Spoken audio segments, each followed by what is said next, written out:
चोरीच्या दुचाकीची विक्री करण्यासाठी आलेल्या विधी संघर्षग्रस्त बालकासह दोघांना ताब्यात घेण्यात आले। त्याच्याकडून चोरीच्या 3,30,000 रुपये किमतीच्या 8 दुचाकी जप्त केल्या। या कारवाईत दुचाकी चोरीचे 8 गुन्हे उघडकीस आले। अक्कलकोट रोडवरील शांती चौकातील हिंदू स्मशानभूमी येथे ही कारवाई करण्यात आली। एजाज अहमद युसुफ बागवान राहणार विजापूर वेस्ट शुक्रवारपेठ सोलापूर असे अटक करण्यात आलेल्याचे नाव आहे। जेलरोड पोलिसांना मिळालेल्या माहितीनुसार सापळा रचून ही कारवाई करण्यात आली। पोलिसांनी बालकाला ताब्यात घेऊन दुचाकीबाबत चौकशी केली असता ती दुचाकी चोरीची असल्याचे निष्पन्न झाले। त्यानंतर अधिक चौकशी केली असता त्याच्याकडून चोरीच्या आणखी 5 दुचाकी मिळून आल्या।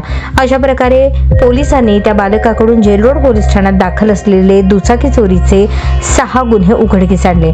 तसेच पोलिसांनी एजाज बागवान याच्याकडून चोरीच्या 2 दुचाकी जप्त केल्या। त्यामुळे MIDC व मंगळवेढा पोलीस ठाण्यात दाखल असलेल्या दुचाकी चोरीचे गुन्हे उघडकीस आले आहेत। या प्रकरणी पोलिसांनी विधी संघर्षग्रस्त बालकाचा शोध घेऊन पोलीस निरीक्षक शिवाजी राऊत व भाऊराव बिराजदार यांच्या मार्गदर्शनाखाली सहाय्यक पोलीस निरीक्षक संदीप पाटील, सहाय्यक फौजदार HD नदाफ, पोलीस हवालदार धनाजी बाबर, संतोष वायदंडे यांच्या पथकाने ही कारवाई केली।